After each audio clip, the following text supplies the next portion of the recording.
What's up, Adeayo? Kilo Shele. I do, my brother. What's happening now? Yeah, I'm good. Yeah, it's a brand new week, Yes, so brand new back here episode. again. Yeah, we are. Some days ago we had Wizkid talk detached from Afrobeats, as it were. You know, New drama. yeah. And Like last when year, does it end? We always right? say. Yeah, last year Burna Boy did the same thing though. Yeah, something similar. Yeah. Yeah. So now it begs the question: is there an Afrobeats box?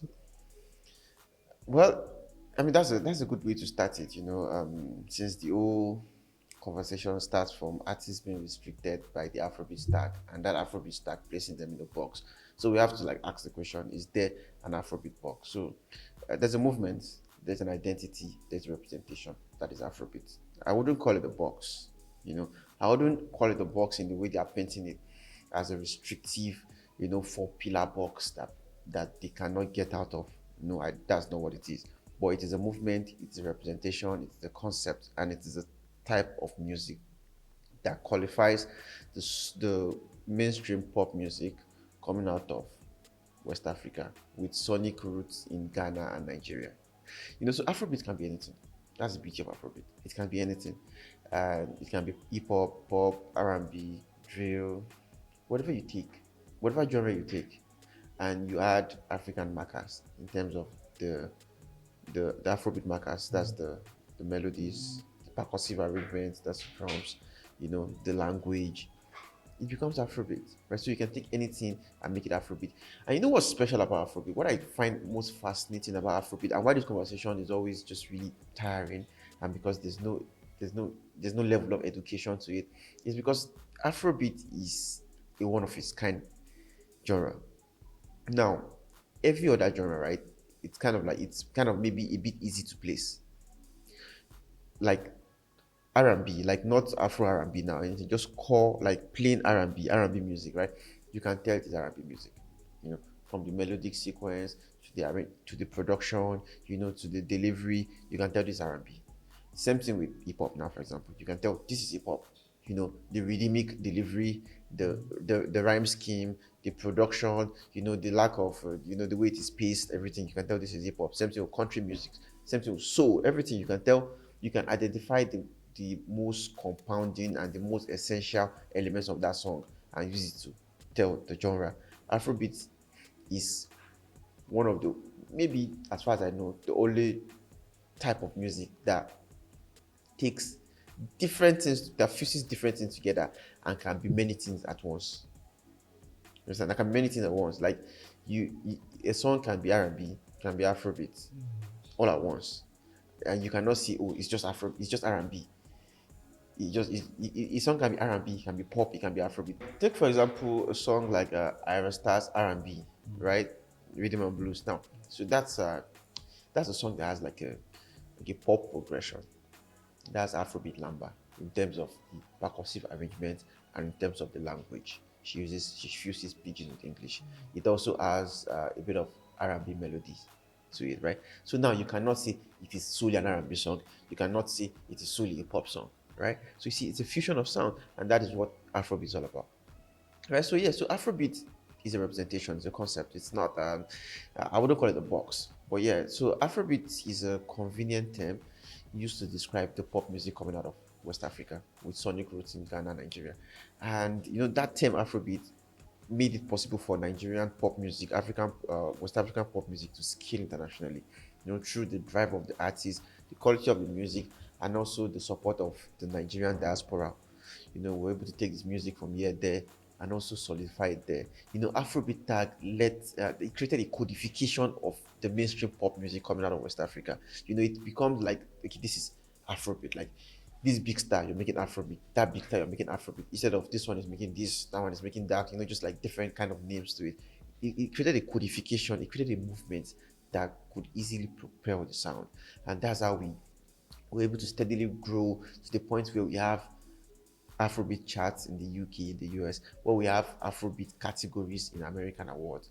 It's not going to be possible if that Afrobeat tag didn't exist. And that Afrobeat tag has helped scale Nigerian artists and artists from Africa, from Nigeria internationally. I mean, the big names were able to ride on that Afrobeat movement, and be the face of the movement and scale internationally. So, It's a movement. It's an identity. It's a cultural movement, and it's also a type of music. But it's not a box. I don't like it when it's described as a box. It's not a box. You can describe it as a terminology that that describes, that captures the type of pop music we make in Africa, especially in West Africa. But it is not definitely not a box. Yeah. All right. So is that Afrobeats tag, is it restricting artists? Yeah, that's where the conversation boils down to, right? Is because they're claiming the Afrobeat tag is restricting an artist, right? That it doesn't make you do anything outside of Afrobeat, but that's not true. I mean, it is categorically false, in fact, because, for example, now take the Grammys. The Grammys have had history of miscategorizing songs or albums. When the nomination dropped for, I think, was it in 2022, Justin Bieber had complained that his album was nominated in pop category, I think, Justice album, and he was looking to make. He believed it was an R&B album. That's what he had in mind. It was an R&B album, but the fact that it was miscategorized as pop, would they say that has restricted him as an artist? Does that mean he cannot go on and make another R&B album or another album that carries maybe rock influences if he chooses to? No. So what they can say is that the Afrobeat tags kind of can lead to miscategorization, especially internationally. In that the Afrobeat tag can lead to an artist from Africa or an artist from Nigeria and Ghana being classified as an Afrobeat artist, even if that artist might not make predominantly Afrobeat music, right? So it's a miscategorization, but it is not restrictive. The fact that they label you Afrobeat artist doesn't mean you cannot go and do something else, right?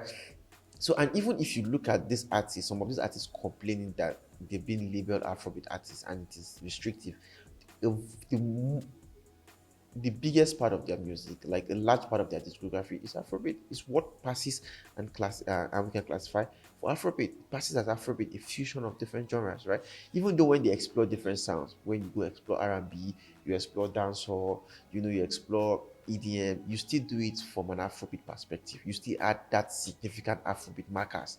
When you go explore R&B, for example, are you speaking pidgin English? You're using West African Afrobeat percussive arrangements. You're infusing it with lamba. That's Afrobeat. That's Afrobeat. Then you start mouthing and start complaining that, oh, it's restricting you. No, it's not restricting you. It's not restricting you. There's an argument that, okay, maybe it can lead to miscategorization, but that's not a Nigerian phenomenon. It is not restricted to Nigeria alone. All over, even in America, there are artists whose music are sometimes miscategorized. You understand? And it is because they try to accommodate you under a bigger umbrella. That is what it is, right? So, for example, take an artist like Primo now. If you do something that is notably and markedly not Afrobeat, it will be hard to categorize you as Afrobeat. I don't think anyone will categorize Primo as an Afrobeat artist. No, because he doesn't make mainstream pop music. He makes ballad and folk music, and infuses Yoruba language, pidgin, and English to make this music. He's not making pop music. So that way, he's not categorized as Afrobeat. But when you make pop music, and you take these genres, these mainstream pop genres, and you infuse it with Nigerian elements, with Afrobeat elements, then it's Afrobeat, right? So it is not, I do not think, and I don't think it is right, or it is factually correct to describe the Afrobeat tag as restrictive. You can say it can lead to miscategorization, but it is definitely not restrictive. And one of the reasons they say it's restrictive because of award shows, right? Maybe they feel, identifying as an Afrobeat artist or you being described as an Afrobeat artist just place you in a box, restrict you to being nominated in just one particular category that they feel the sound fit into. But in fact, that is the category that the sound does fit into. If you do something that is plainly, that is plainly not Afrobeat, like plainly R&B, and the music is good and it has traction and it is successful, you will get recognized in the R&B categories. I mean, it will be difficult, but you can. When Wizkid made Essence, that is an R&B song, even though it had like a teeny bit of Afrobeat in it, but it's an R&B song, right?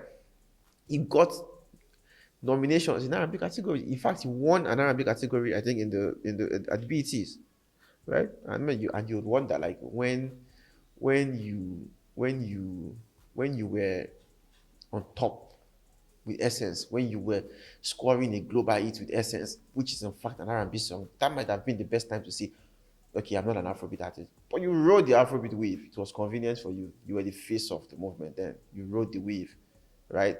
And now you've not had the hit song in a minute and you suddenly remember you're not an Afrobeat artist. I think it's bullshit. I think it's bullshit. So yeah, it's not nobody's Afrobeat tag is not restricting anybody because it doesn't restrict you creatively. It doesn't restrict you from doing any other thing you want to do. Yeah. All right. So if Afrobeats tag is not so restrictive, so why then did Wizkid say he isn't an Afrobeat artist? Because artists see things to feel special. Yeah, artists like to differentiate themselves from others. One of the reasons they are all yapping about Afrobeat and trying to create their own subgenres is because they want to differentiate themselves from others. And now he's possibly seeing, oh, there's a lot of music coming out of Nigeria, Ghana, West Africa, and a lot of popping young guys on the scene who identify as Afrobeat, who are Afrobeat artists, and who are kind of like the face of the movement. And it feels like, okay, I do not want to queue behind anyone. Let me separate myself and say I'm not an Afrobeat artist. So he has an album ready. I mean, he used that old rant, that tantrum to roll out and announce his new album. So there's also the publicity side to it, which is frankly boring. These are grown men just doing childish tantrums to just announce an album and throw an entire movement under the bus because they want to announce an album. It is unnecessary. So, I mean, let's take it from his own claims, where his reasons for saying he's not an Afrobeat artist. He said it is restrictive. That is why they put you people in a category. He said, I'm not an Afrobeat artist. I do different sounds. I can do different things. That is in fact Afrobeat. That is fusion. You're fusing different sounds. And that's what Afrobeat is.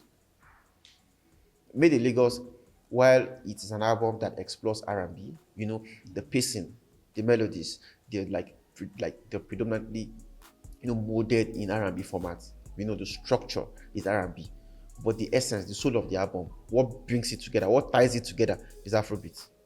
The percussive arrangements, the language, the compositions, it's Afrobeat. So it can be, again, as I said, Afrobeat is a lot of things, it can be different things. So it's Afrobeat, it's R&B, so it's not like the fact that you claim you can do different things doesn't make you not to be an Afrobeat artist. There's hardly any artist that cannot do different things. But what categorizes you, the genre that will categorize you in, and the tag you carry is going to come from the type of music you predominantly make. Drake sings as much as he raps, but you're not going to tell him he's not a rapper. In fact, you're not even going to describe him as a pop star. You always describe him as a rapper, right? Yeah. So because you can make different kind of music doesn't stop you from being an Afrobeat artist. So that's one part of it. Another one is how restrictive it is, and how they shoe on you guys into one category because they feel that is where the music fits into. When the music carries significant African elements, then that is where it fits into the global category. You understand? That is where it fits into. When you make music and it doesn't carry the compounding and like 90% markers of a particular sound, you understand? So then you fit into the category that every other person that makes, that takes from different places and makes music. That's where you fit into, right? So again, it's about ambition. I feel Wizkid feels that maybe he's reached the peak of where Afrobeat can take him to. Of being an Afrobeat artist, maybe he needs to try something else now. He needs to soar beyond that. He needs to experiment with other sound. But he doesn't have to shit on the Afrobeat stack for that, because and that's what he did. He actually denigrated the Afrobeat stack just to differentiate himself, saying things like, don't call me Afrobeat artist or whatever shit you guys call it. Language like that denigrates the Afrobeat movement, and I mean it was a whole long it was a long rant talking about Nigerian blogs shouldn't post my shit, you fools, you mumu people, you lost people. Like who are you talking to, bro? Like, who are you talking to? You make money and the first thing you guys do is to come back and insult Nigerians. Like, what the fuck did Nigerians ever do to you people? Except actually support your music. So why do you have to wake up and insult people and call them fools and call them lost souls? Why? So I don't get it, and personally I find it very, very offensive. If his fans are able to stomach it, if Wizkid fans are able to stomach it, him calling them fools, if they are comfortable with him calling them mumu people, lost souls, I am not. In fact, I am not. Because all we ever done and all we've ever done is support the music and see what needs to be said. And if you don't want to identify as an Afrobeat, it's fine. If you want to separate yourself from the rest of everyone, it is fine. Call yourself whatever you want to call yourself. Just if you want it to be convincing, make music that matches your claim. That's why nobody's buying it. That's why nobody's buying it. He say he's not an Afrobeat artist, right? I'm not an Afrobeat artist, this and that. He had Essence, R&B hit since then. So all his attempts to get a hit song since then has been Afrobeat. Two Sugar with Arasta, Afrobeat. Money and Love, Afrobeat. Bad to Me, Afrobeat. Abracadabra Remix, Afrobeat. Even IDK with Zlatan was carried by an Afrobeat rapper. So it's kind of ridiculous when you just wake up one morning and say, I'm not Afrobeat. Bro, you've been trying to score an Afrobeat hit for the past 3 years. So it's just again, I don't know where that rant is coming from, but I genuinely find it very offensive, and it is becoming a thing that it is very popular to shit on Nigerian fans, to shit on Nigerian audience, to shit on Nigerian consumers because of what they don't have purchasing power. People are waking up, people are sleeping, and they wake up to being called lost souls. People should travel and go and see the world. Like, look at the condescending language. Look at the barely concealed disdain with which these people talk about Nigerians and refer to their own fans. They don't do this shit internationally. They don't. Nobody goes around and punch a fan that wants to take a picture with them. No Nigerian artists go around punching fans that want to take a picture with them in the US or the UK, or kicking someone out of the stage because I told them I don't like it. So there's this condescending behavior they have towards Nigeria, and now they are using it to, they are bringing that behavior to Afrobeat, and they feel like they need to maybe kill that tag if they have to do something different. It's not enough for them to not identify as an Afrobeat artist. They also have to make sure that they poke holes in Afrobeat, and I find that very problematic. Yeah, so I know this is my own rant, but yeah, I hope you guys know where it's coming from. Yeah. All right. So, what should artists do if they don't want to be identified as an Afrobeats act? It's simple. Make music that is not Afrobeat. It is simple.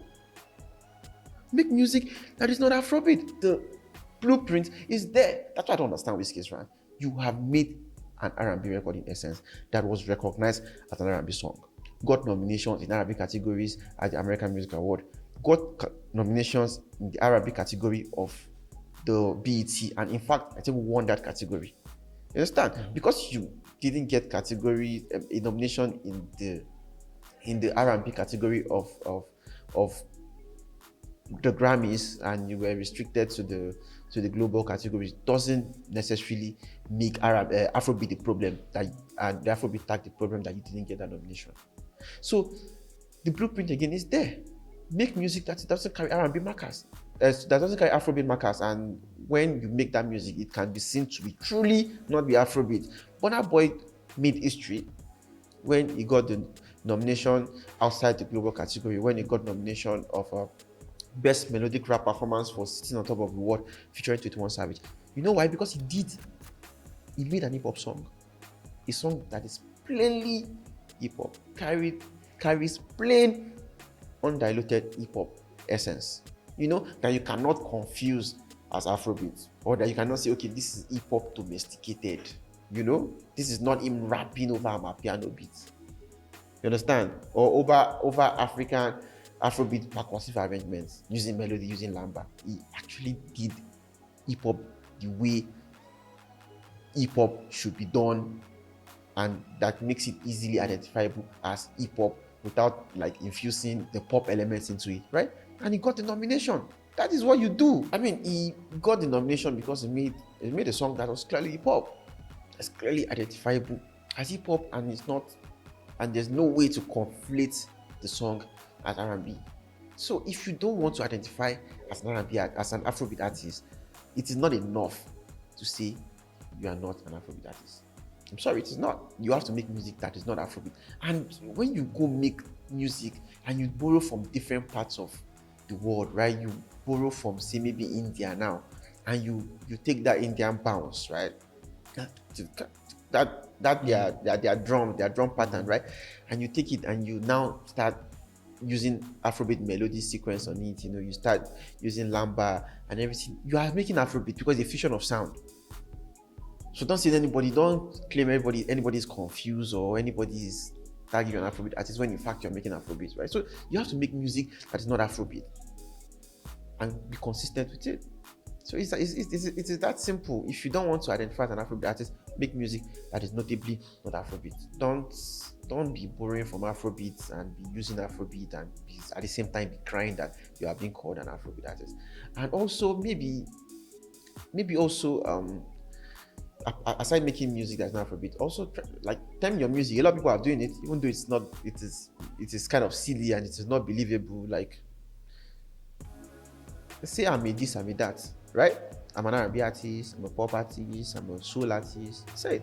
He says he's not an Afrobeat artist. Okay, what artist is it? When they ask him what are you, he started I'm a Bollywood artist now. Started throwing around words. Okay, you're not an Afrobeat artist. Actually, what are you? A pop star, a global pop star. That's it. A global pop star making Afrobeat. Everybody is just like jabbing Afrobeat because it is popular, because it's the cool thing to do, not because they actually have the materials to back it up.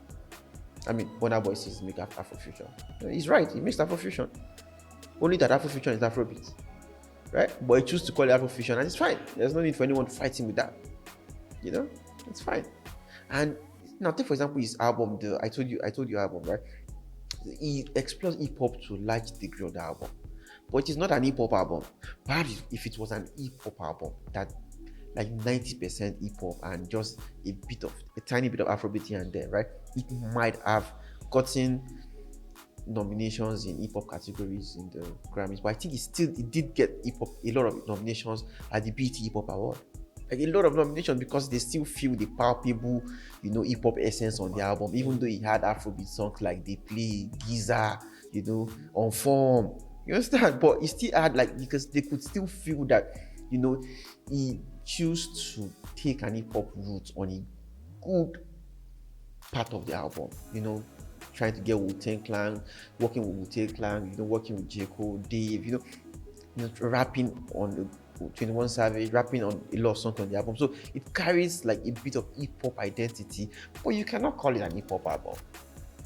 And it's also not entirely an Afrobeat album. Sorry, just an Afrobeat album. So the fact that it's hip hop and it carries African elements makes it a lot of things. And Afrobeat is a lot of things. So it's a fusion album, right? So it's about if you want to. So if as he was nominated in the global category, it fits into it because it's a fusion of different sounds, and with the most predominant being maybe African sound that is like 60 and 65% of the album, right? So you just have to. If you don't want to identify as an Afrobeat artist, do something that's not Afrobeat. That's simple. Do something that's not Afrobeat. Be consistent with it, and yeah. All right. So why is the constant denigration of Afrobeats by artists harmful to the movement? I mean, it's very harmful. It's very harmful because this is a movement that has helped scale Nigerian music internationally. The only reason you have Afrobeat UK chart, Afrobeat Billboard chart, Afrobeat categories in award shows is because of the Afrobeat tag. Because there was a movement, there was a culture, there was a cultural movement that propelled this music, that served as a vehicle to propel this music for it to be platformed internationally. That's why it's easier for you. I mean, possibly this is the best time to be an artist because everything is in your favor. Social media, streaming, there's money, international audience are paying attention. So even as an artist here, you can join the Afrobeat train, you can catch that train and ride it abroad. So you don't have to go there and start explaining your music. Start saying, I'm making African music. This is what I do. You just go with Afrobeat and they just say, okay, you're an Afrobeat artist, you make West African pop music, and it's easy and it opens doors for you. See, there's a guy in Congo, Inos B, big guy in Congo, like hit maker, fantastic artist. He calls his music to an extent Afro Congo. It doesn't necessarily make any sense, right? But why? Because he's trying to maybe fit under the Afrobeat umbrella. Because that's like for an African artist now, that's one of the fastest routes to go abroad. Let's look at South African pop music. What do they call them? None. Actually, none. It's just South African music or South African pop music. They don't have a tag like Afrobeat. Now, one of the reasons we have been able to go far is because we have a tag like Afrobeat. One of the reasons any industry has been able to go far, like any industry with a cultural movement. Now, this is not rap. I mean, even those ones at the early days, that's what helped them. That's what helped propel them. You know, being able to differentiate hip hop from spoken words and stuff like that. Soul music at the early days. But let's even leave that alone. Let's look at see like a the Latino music now, reggaeton. I don't think the other artists who might not really fit into reggaeton. You know what? The movement help propel sound coming from that part of the world, because there's an identity, there's a cultural movement, and everybody can fit into it and propel the sound together. You know, so you have different superstars servicing that vehicle, and driving it forward at every point. That's what Afrobeat is, and that's what it has done for us. Now, South Africa doesn't necessarily have a tag like Afrobeat. They have Amapiano, the sound that has defined African music for like 3 years straight now. But who is at the forefront of the sound? We, because we have a vehicle to propel it. So when you call a South African artist a South African artist, and some of them are even called Afrobeat artists, because that's just an easy way to describe them.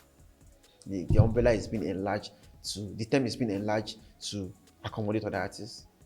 So it is beyond just the music, it is a movement. And when you poke holes in that movement, when you take jabs, when you keep stabbing it, it is harmful to everyone in the ecosystem, right? And where I have issues, and where a lot of people have issues, is that it is not enough for this guy not to identify, for these guys not to identify as Afrobeat artists. The way they go about it makes it look like there's actually something inherently wrong with Afrobeat. You know, when you say Afrobeat or whatever you call it, Afrobeat or that shit you call it, Afrobeat is substanceless. Don't call me Afrobeat. Don't call me a fucking Afrobeat artist or that shit. If you like my Pac Rumor days, don't delete me. Don't download my album. Nigerian blogs, don't post my album. So you make it look like there's something wrong with the Afrobeat tag and the place it's coming from. And that's harmful to the movement, because this is a movement that has been fueled by the hard work of a lot of people, including even these artists themselves. So when you shit on the Afrobeat tag, you're actually denying others the opportunity to get on that train and ride it to success. So if you don't want to be an Afrobeat artist, it's fine. Just make music that is not Afrobeat, right? Even though you do not make music that is not Afrobeat, and you're making an Afrobeat song, and you're still making Afrobeat music, it is okay. I mean, Wizkid says he's not an Afrobeat artist, and we've seen him in the studio with Shadi Poppy and Odumodu Black. I don't know what will come out of that. Yeah, I'm not sure of the sound that will come out of that. That would be so different that will not fit into Afrobeat. So whatever you say it. It's just words, right? I'm not an Afrobeat artist. Fine. What are you? Say it, right? Leave it at that. But don't take a shit on Afrobeat tag. Leave it for those that love it. Leave it for those that are utilizing it. Because when you fuck it up for everybody, when your biggest artists start taking a shit on the movement, it is harmful to everybody. It is harmful to everybody, and it just ridicules the hard work of everybody that got us here, including themselves, including their own legacy as well. And so I think what they should be doing is to be educating the global audience and even their fans inclusive, and telling them that, within Afrobeat, there's a lot of other music. There's soul, there's R&B, there's pop, or just make music that's not Afrobeat, right? But don't go around shitting on the sound and fucking it up for everybody. Because at the end of the day, wherever we are today, whatever the industry is today, where we've gotten to today is because of the Afrobeat tag. And you cannot extricate it from the success of the Nigerian music industry. And that Afrobeat tag is going to play a fundamental role in taking Nigerian pop music to the next level. And that is why we need to jealously guard it. You know, and that's why I'm going to come here and basically rant about these things and try to explain why it is not problematic and why it is not restricting anybody, because it is a movement, it's a cultural movement that goes beyond music. And we need to jealously guard it and protect it for the next generation. And that's facts on it.